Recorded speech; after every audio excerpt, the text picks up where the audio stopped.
அடுத்தது என்ன சொல்லப்பட்டிருக்கு, அக்காலத்திலே எகிப்து தேசத்தின் நடுவே கர்த்தருக்கு ஒரு பலிபீடமும் அதன் எல்லை அருகே கர்த்தருக்கு ஒரு ஸ்தம்பமும் உண்டாயிருக்கும். அது எகிப்து தேசத்திலே சேனைகளின் கர்த்தருக்கு அடையாளமும் சாட்சியும் ஆயிருக்கும். ஒடுக்குகிறவர்கள் நிமித்தம் அவர்கள் கர்த்தரை நோக்கி கூப்பிடுவார்கள். அப்பொழுது அவர்களுக்கு ஒரு இரட்சகனையும் ஒரு பலவானையும் அனுப்பி அவர்களை விடுவிப்பார். அந்த இடத்துல பலிபீடம், எகிப்து தேசத்தில் பலிபீடமும் ஸ்தம்பமும் வச்சுருக்குறாங்க. எதுக்காக வச்சுருக்குறாங்கன்னா, ஒடுக்குகிறவர்கள் ஒடுக்கும்போது அவங்க யார்கிட்ட கர்த்தர்கிட்ட என்ன பண்ணுறாங்க, அவங்க கர்த்தரிடத்தில் என்ன பண்ணுறாங்க, கூப்பிடுறாங்க. அப்போ அவர் என்ன பண்ணுறாரு, அவங்கள விடுவிக்கிறதுக்காக ஒரு இரட்சகனையும் ஒரு பலவானையும் என்ன பண்ணுறாரு, இரட்சகனையும் ஒரு பலவானையும் அனுப்பி அவர்களை விடுவிக்கிறார். அப்போ சேனைகளின் கர்த்தருக்கு ஒரு அடையாளமாக என்ன பண்ணுது, சாட்சியாக என்ன பண்ணுது, அந்த பலிபீடமும் அந்த ஸ்தம்பமும் எகிப்து தேசத்தில் இருக்குது. எகிப்து தேசம்னா புறஜாதி ஜனங்கள் இருக்கிற தேசத்தில் இருக்குது. அப்போ இதே எகிப்து தேசத்தில் இஸ்ரவேல் ஜனங்கள் தேவனுடைய பிள்ளைகள் அடிமைப்பட்டு கிடக்கும்போது அவங்க கூக்குரலிட்டு அழுதாங்களா மோசே காலத்தில். கூக்குரலிட்டு அழுவும்போது அந்த கூக்குரலை கேட்டு ஒரு இரட்சகனை என்ன பண்ணுறார், ஆண்டவர் ஏற்படுத்துகிறார், அனுப்புகிறார். யார் அவர், மோசே. யார் அனுப்புகிறாரு, மோசே. அது இஸ்ரவேல் ஜனங்களை என்னது மீட்கிறதுக்காக, இஸ்ரவேல் ஜனங்களை விடுதலை பண்ணுறதுக்காக, எங்கேருந்து எகிப்தில் அடிமைப்பட்டு கிடக்கிற இஸ்ரவேல் ஜனங்களை மீட்டெடுக்கிறதுக்காக என்ன பண்ணுறாரு, மோசே என்ற ஒரு இரட்சகனை தேவன் எழுப்புகிறார்.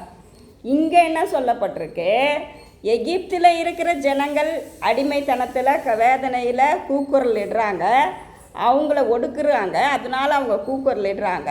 அவங்களுக்காகவும் புறஜாதி ஜனங்களுக்காகவும் என்ன பண்ணுறாரு ஆண்டவர், ஒரு இரட்சகனையும் ஒரு பலவானையும் உண்டாக்கி என்ன பண்ணுறாரு, விடுவிக்கிறார். அப்போ ஒரு இரட்சகனையும் ஒரு பலவானையும் அனுப்பி அவர்களை விடுவிப்பார். அப்போ இஸ்ரவேல் ஜனங்களாக இருந்தாலும் கூட அவங்க கூக்குரலையும் தேவன் கேட்குறாரு, புறஜாதி ஜனங்களுடைய கூக்குரலையும் தேவன் கேட்டு என்ன பண்ணுறாரு, அவங்களுக்கு ஒரு இரட்சகனை உண்டாக்குறார். அடுத்தது, அப்பொழுது கர்த்தர் எகிப்தியருக்கு அறியப்படுவார். எகிப்தியர் கர்த்தரை அக்காலத்திலே அறிந்து அவருக்கு பலிகளோடும் காணிக்கைகளோடும் ஆராதனை செய்து கர்த்தருக்கு பொருத்தனைகளை பண்ணி அவைகளை செலுத்துவார்கள். எகிப்து ஜனங்களும் என்ன பண்ணுவாங்க, மனம் மாறி ஆண்டவர் செய்த நன்மைகளை நினைத்து தேவனுக்கு என்ன செலுத்துவாங்க, பலிகளை கொண்டு என்ன பண்ணுவாங்க, காணிக்கைகளையும் ஆராதனையும் செய்து என்ன பண்ணுறாங்க, தேவனை பொருத்தனைகளையும் பண்ணி அவைகளை செலுத்துவார்கள். அப்போ தேவன் மோசே காலத்தில் என்ன பண்ணார், இஸ்ரவேல் ஜனங்களுடைய கூக்குரலை கேட்டு அங்கே ஆளோட்டிகள் கொடுக்குற அந்த துன்பத்தை அவங்களால தாங்க முடியாமல் என்ன பண்ணுறாங்க, கூக்குரலிட்டு அழுகுறாங்க. அந்த குரலை கேட்டு மோசேயை கொண்டு என்ன பண்ணுறாரு, மோசேவால் போக முடியலன்னு சொன்ன உடனே கூட துணைக்கு ஆரோனையும் கூட்டு என்ன பண்ணுறாரு, அனுப்புகிறார். அவன் திக்கு வாய் மந்தவாயாக இருந்ததால் ஒரு பலவான், வாய் நல்லா பேசுகிற ஒரு பலவானை என்ன பண்ணுறார், கூட அனுப்புகிறார். அனுப்பி இஸ்ரவேல் ஜனங்களை மீட்டெடுக்க அவர் என்ன பண்ணுறாரு, மோசேயும் ஆரோனையும் அனுப்புகிறார். அதுபோல் எகிப்து ஜனங்க அடிமைப்பட்டு கஷ்டப்பட்டு வேதனைப்பட்டு அவங்க இருக்கிற அந்த பிரச்சனை போராட்டத்திலிருந்து விடுதலை கொடுக்கறதுக்கு யாரை அனுப்புகிறாரு, ஒரு இரட்சகனை. அவங்க கூக்குரலையும் கேட்டு அவங்களுக்கு என்ன அனுப்புகிறாரு, இரட்சகனையும் ஒரு பலவானையும் அனுப்புகிறார். அனுப்பி என்ன பண்ணுறாரு, விடுவிக்கிறார். அப்போ ஆண்டவர் விடுவித்ததை சந்தோஷமாக அவங்க என்ன பண்ணுறாங்க, ஆராதனை செய்கிறாங்க. சந்தோஷமாக அவருக்கு என்ன பண்ணுறாங்க, பொருத்தனைகளை செலுத்துகிறாங்க. சந்தோஷமாக என்ன பண்ணுறாங்க, காணிக்கைகளை செலுத்துகிறாங்க. பொருத்தனைகளை கொண்டு என்ன பண்ணுறாங்க, அவருக்கு செலுத்துகிறாங்க. அப்போ இதெல்லாம் எப்படி மோசே காலத்தில் இஸ்ரவேல் ஜனங்களை மீட்டெடுத்த பிறகு அவங்க என்ன பண்ணுறாங்க, எப்படி அந்த ஜனங்கள் தேவன் செய்த நன்மைகளை கானானுக்கு வந்து அவர்களை தேவனை ஆராதிக்கிறதுக்கு என்ன பண்ணுறாங்க, அவங்க வர்றாங்க. அதுபோல் மீட்டெடுத்து மோசே என்ன பண்ணுறாரு, கொண்டு வரார். அதுபோல் இந்த புறஜாதி ஜனங்களும் கஷ்டத்தில், வேதனையில், துன்பத்தில் இருக்கும்போது அந்த ஜனங்களையும் மீட்டெடுக்க பலவான என்ன பண்ணுறாரு, ஒரு ஒரு ஒரு யாரையும் பலவானையும் இன்னொருத்தவங்க யார், இரட்சகரையும் தேவன் என்ன பண்ணுறாரு, அனுப்புகிறாரு. அதுபோல் புறஜாதி ஜனங்களாகட்டும், இஸ்ரவேல் ஜனங்களாகட்டும், தேவனுடைய பிள்ளைகளாகட்டும், தேவனுடைய பிள்ளைகள் இல்லாதவங்களாகட்டும், யாரையும் அவர் என்ன பண்ணுறாரு, கூக்குரலுக்கு, கண்ணீருக்கு அவர் என்ன பண்ணுறாரு, கண்டிப்பாக பதில் கொடுக்குறார். நம்மளை வந்து புறஜாதி ஜனங்கள் நம்மளை அடிமைப்படுத்தி வைத்திருக்கா, நம்மளை பிரச்சனை பண்ணுதா, நமக்கு போராட்டம் கொடுக்குதா, தேவனை அறியாத ஜனங்கள் நமக்கு என்ன பண்ணுறாங்க, கஷ்டத்தை, வேதனையோ, உபத்திரவத்தை கொடுக்குறாங்களா, அமைதியாக நம்ம என்ன பண்ணணும், இருக்கணும். ஏன்னா நம்மளை விடுவிக்கிறதுக்கு தேவனே ஒரு இரட்சகரை என்ன பண்ணுவாராம், அனுப்புவார், பலவானை அனுப்புவார். நம்மளால் திரும்ப அந்த மனிதர்களிடத்தில் பேச முடியாதது இல்லை, அந்த மனிதர்களிடத்தில் நம்ம வாக்குவாதம் பண்ண முடியாத இடத்துல இல்லை. ஆனாலும் நம்ம பொறுமையாக காத்திருக்கிறோம். எதுக்காக, தேவன் ஒரு இரட்சகரை அனுப்புவார், தேவன் ஒரு பலவானை அனுப்புவார்ன்ற ஒரு விசுவாசத்தில் நம்ம காத்திருக்கிறோம். அதை தான் அவரு சொல்கிறார், யாரை அனுப்புகிறேன், நான் ஒரு இரட்சகரை அனுப்புகிறேன், ஒரு பலவானை அனுப்பி நான் என்ன பண்ணுறேன், விடுவிப்பேன் அப்படின்னு சொல்லிட்டு சொல்கிறார்.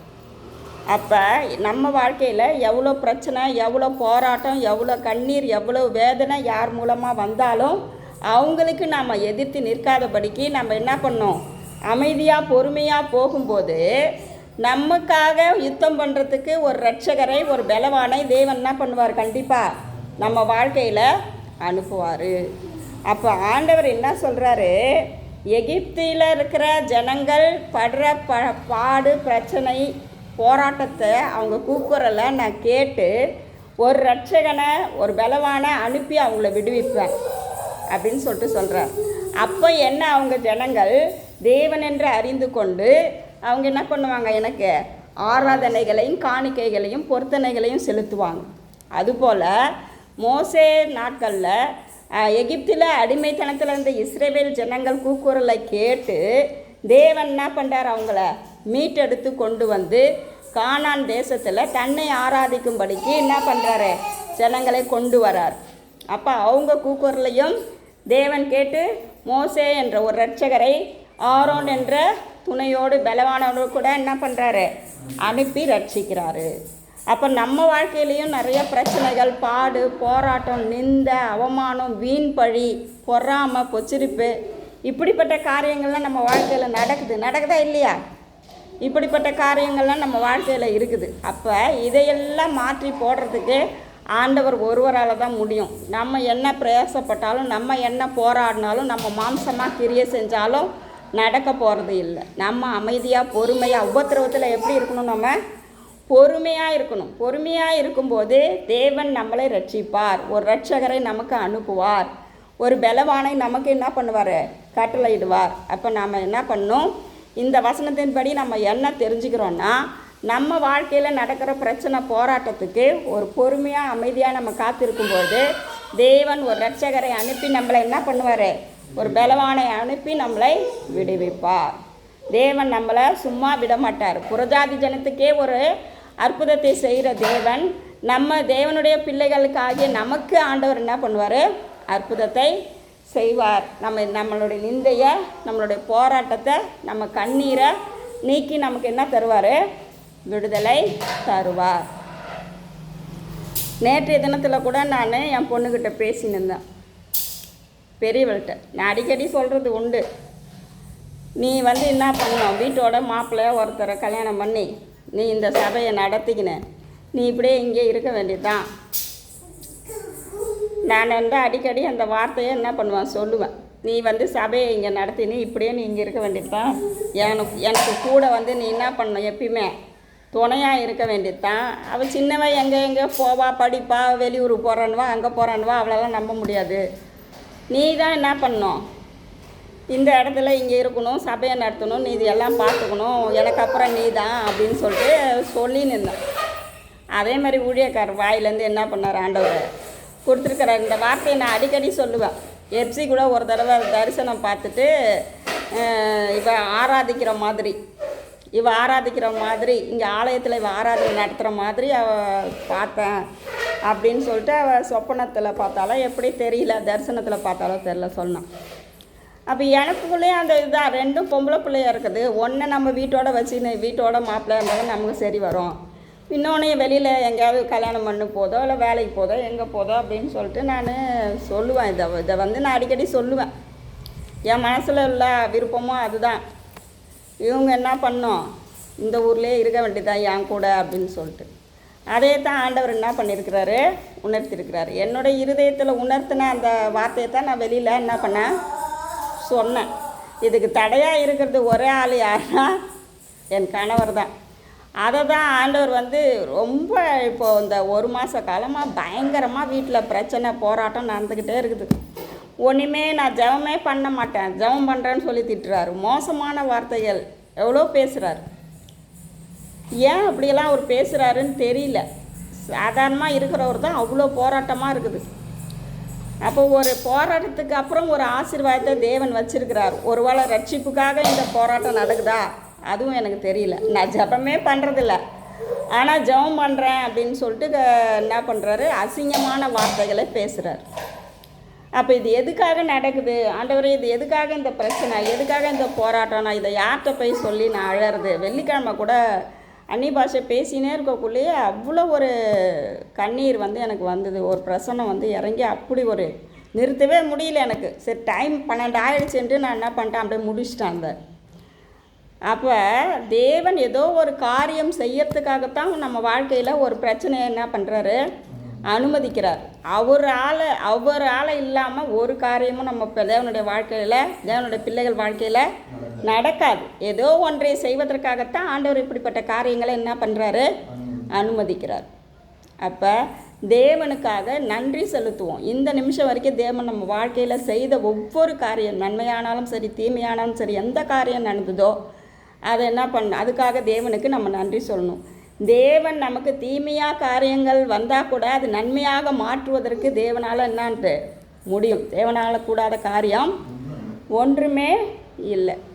அப்போ தேவன் எதையோ ஒரு வாழ்க்கையில் நம்ம வாழ்க்கையில் செய்யணுன்றதுக்காகத்தான் பிரச்சனைகள் போராட்டங்கள் நம்ம வாழ்க்கையில் என்ன பண்ணுது, நடக்குது. அதுக்கு தேவன் என்ன பண்ணுறாரு, அனுமதிக்கிறார். அவர் பிரச்சனை போராட்டத்தை நம்ம வாழ்க்கையில் கொடுக்கல, அவர் அனுமதிக்கிறார். யோபுவனுடைய வாழ்க்கையில் என்ன பண்ணார், தேவன் அனுமதித்தார். அப்போ அனுமதித்தால் தான் அவன் என்ன பண்ணுறான், திரும்பவும் ரெட்டத்தனையான ஒரு ஆசீர்வாதத்தை அவனால் என்ன பண்ண முடியுது, பெற்றுக்கொள்ள முடியுது. அப்போ நம்ம முன்பு செய்த ஊழியத்தை காட்டிலும் பின்பு அதிகமாய் ஊழியங்களை செய்வதற்காகத்தான் தேவன் நம்மளை புடமிட்டு என்ன பண்ணுறாரு, ஒவ்வொரு நாளும் நம்மளை நடத்துகிறார். அப்போ வசனத்துலேயும் சொல்லப்பட்டிருக்கு, முந்தின ஆலயத்தை காட்டிலும் பிந்தின ஆலயம் மகிமையாய் எழும்பிட்டுன்னு சொல்லப்பட்டிருக்கு. அப்போ தேவன் நமக்கென்று வைக்கப்பட்ட தரிசனம் இன்னும் வைக்கப்பட்டு இருக்குது. நம்ம வாழ்க்கையில் தேவன் கொடுத்த வேலை முடிஞ்சிருச்சு, நம்ம செய்ய முடியல, நம்ம செய்யலை, அதனால் நம்ம இந்த வேலை அதோட ஸ்டாப் ஆகிடுச்சு அப்படின்னு நினைக்கல, இருக்காது. தேவன் என்ன சொல்கிறாரு, உங்களுக்கு கொடுக்கப்பட்ட தரிசனம் இன்னும் வைக்கப்பட்டு இருக்குது சொல்கிறேன். ஒவ்வொருவங்களுக்கும் கொடுக்கப்பட்ட தரிசனம் என்ன பண்ணியிருக்குது, இன்னும் வைக்கப்பட்டு இருக்குது. அதுக்கு வேறு ஆள் அவர் போடலை. அப்போ அந்த தரிசனத்தின்படி நம்மளை தான், எனக்காக வைக்கப்பட்ட தரிசனம் என்னை கொண்டு தான் நிறைவேறும். அதுபோல் நம்ம ஒவ்வொருவருக்காக வைக்கப்பட்ட தரிசனம் அவங்களை கொண்டு தான் என்ன பண்ணோம், நிறைவேறும். அதற்காகத்தான் தேவன் என்ன பண்ணிட்டுருக்காரு, காத்துட்ருக்காரு. அப்போ அந்த தரிசனம் நிறைவேறணும்னா நம்ம சரியான வழியில் நம்ம போகணும். அதுக்காகத்தான் இந்த பிரச்சனையும் பாடும் நம்ம வாழ்க்கையில் என்ன பண்ணுது, அதிகமாக நம்ம வாழ்க்கையில் வருது. அப்போ அந்த ஒரு பிரச்சனை ஒரு பாடு வந்தால் தான் நம்ம வாழ்க்கையில் என்ன பண்ணோம், ஆண்டவரோடு அதிகமாக நம்ம நெருங்கிறதுக்கான ஒரு காரியம் இருக்குது. அப்போ நமக்கு வாழ்க்கையில் பிரச்சனை நடக்குது, போராட்டம் நடக்குதுன்னு சோர்ந்து போகாமல் அந்த பிரச்சனை போராட்டத்தின் மத்தியில் இன்னும் அதிகமாக ஆண்டவரை தேடுவதற்கான ஒரு கிருபையை தேவன் நமக்கு என்ன பண்ணியிருக்கிறாரு, வச்சிருக்கிறார். அப்போ இந்த எகிப்தோடைய ஜனங்கள் கூக்குரலை கேட்டு தேவன் ஒரு இரட்சகரை, ஒரு பலவானை அனுப்புகிறார் என்றால் நம்முடைய பிரச்சனைக்கும் போராட்டத்துக்கும் ஒரு தீர்வை கொடுக்க ஒரு இரட்சகனையும் ஒரு பலவானையும் தேவன் கண்டிப்பாக அனுப்புவார். அப்போ இந்த வசனத்தின்படி தேவன் நம்மளை ஆசீர்வதிக்கணும்னு ஜெபிக்கலாமா? ஸ்தோத்திரம் ஆண்டவரே. அப்பா உம்மை நன்றியோடு கூட உம்மை துதிக்கிறோம் அப்பா. இந்த நல்ல நாளுக்காய் நன்றி செலுத்துகிறோம். இதோ எங்களை முற்றிலுமாய் தாழ்த்தி வெறுமையாக்கி அப்பா உம்முடைய சமூகத்தில் ஒப்பு கொடுக்குறோம் அப்பா. அப்பா இந்த ஏசையா அப்பா சோத்திரம் 19, 20, 21 படி அப்பா எகிப்து ஜனங்களுக்கு அப்பா நீராண்டவரே அவர்கள் கூக்குரலை கேட்டு ஒரு இரட்சகனையும் ஒரு பலவானையும் அப்பா நீர் ஆண்டவரை அனுப்பி விடுவிக்கிறது போல ஆண்டவரே எங்கள் வாழ்க்கையில் நடக்கிற பிரச்சனைக்கு போராட்டத்துக்கும் ஒரு இரட்சகனை நீர் ஒரு பலவானை நீர் அனுப்புகிறீர். அதற்காய் ஸ்தோத்திரம் ஆண்டவரை. அப்பா சோத்திரம் ஆண்டவரை உமக்கு நன்றி செலுத்துகிறோம் அப்பா. நாங்கள் அப்பா சோத்திரம் புறஜாதி ஜனங்களுக்கு ஒரு இரட்சகர்களாய் ஒரு பலவானாய் மாற தேவ ஆவியானவர் எங்களுக்கு ஒத்தாசை செய்யும்படிக்காய் செபிக்கிறோம் அப்பா. நீர் அப்படி செய்ய போகிற கிருபைகளுக்காய் உமக்கு நன்றி செலுத்துகிறோம் ஐயா. எல்லா துதி கன மகிமையப்பா ஒருவருக்கே நாங்கள் ஏறெடுத்து படைக்கிறோம் ஐயா. மீட்பர் இயேசுவின் துதி சோத்திரங்களை ஏறெடுத்து படைக்கிறோம் நல்ல பிதாவே. ஆமென்.